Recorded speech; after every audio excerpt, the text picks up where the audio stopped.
Today's project, I got the Panoramic camera built in with a DVR system, so it records video as well. So I took the mirror apart because I'm going to be taking this completely apart to run the cameras. As you can see here, car's already stripped down inside. All the door panels off. As you can see, I got the radio out, everything out, so I could do all my wiring.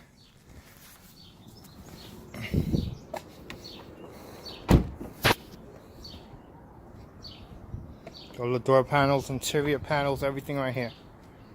I got the old screen wrapped up, bubble wrapped, everything, so it doesn't get damaged. Okay guys, so I took apart the mirror, as you can see. Took the 3 screws out here, pulled the cap off here on the bottom, the mount. Took the tape off the harness over here, pulled the plastic through, pulled the wire through, right? Then there's another screw right here. Took it out, push the metal bracket inwards, and it pulls out the whole entire mirror. Then what I did was fish the wire, camera wire, through the harness here, on the side, and here, as you can see, right along the power mirror. And then I went in the bottom of the mount itself and came out the other side. So right here, my camera is going to be right here on the bottom. So the harness is going to be right here. Connect. And then just put your mirror back in. But before you do that, make sure you hold these down and then pry out the wire. If not, you will rip it and break it. And you know, that's going to be a lot of money in the dealer. And just the cap. Take the cap off. It's easier. Now I'm going to drill my hole and then put it back together. Got my updated video right here. See the mirrors in? I mean the camera. See there?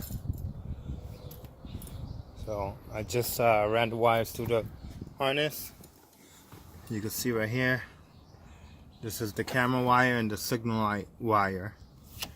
And then it's coming here, which I wire tied it here, and it's going through the harness into the booth, into here, and back out right here. So pretty much I'm done with this side. Now I gotta start on the driver's side. But in the meantime, I gotta put this door back together. Soon to have panoramic cameras. Good morning guys. So I'm back with an update. From my previous video, I did the DVR cameras on the Tesla screen.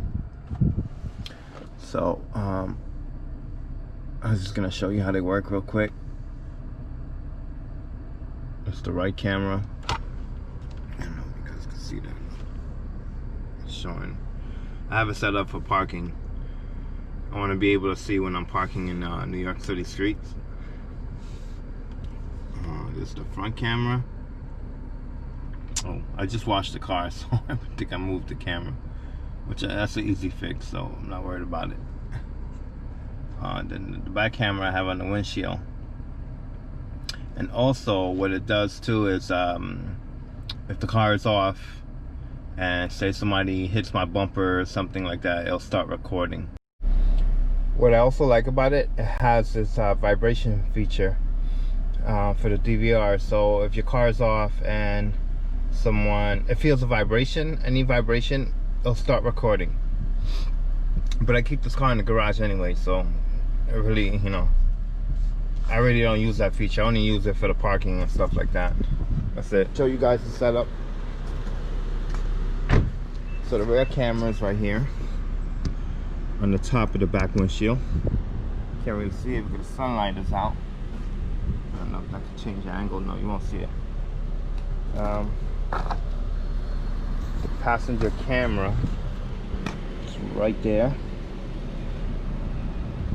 Parking cam. I use it for parking on streets and stuff like that, so I don't hit the curb. on my nice wheels, you know. Front camera.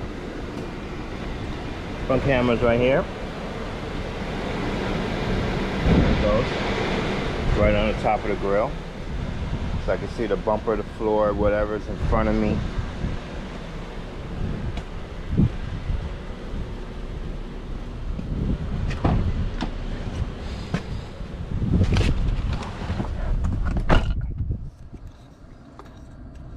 So it's pretty neat. I will upload a link. So if you guys want to buy the DVR system, I purchased mine off of Amazon. It's a really good setup.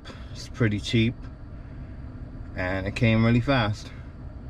It took me about a day to install it. So, anyway guys, I'll see you on my next video.